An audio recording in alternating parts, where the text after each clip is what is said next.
All right, so today I'm going to show you how to add 213 plus 436 using the partial sum method. Okay, so let's start by writing the question down. 213 plus 436. Here comes the fun part. We are going to expand. Okay, so let me see if I can change the color.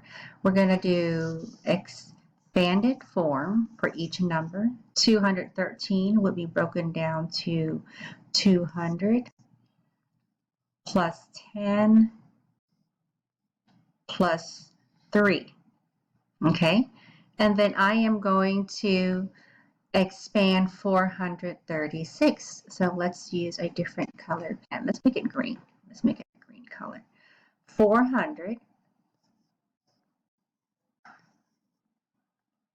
Oh, we're supposed to put a plus sign right here. Plus 400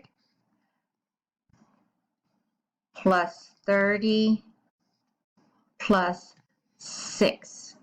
Okay, if you remember, we've done this before. 200 plus 400 equals 600. 10 plus 30 equals 40. And 3 plus 6 equals 9.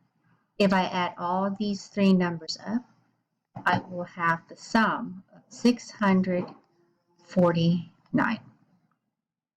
There you go. You've just solved 213 plus 436 using partial sum.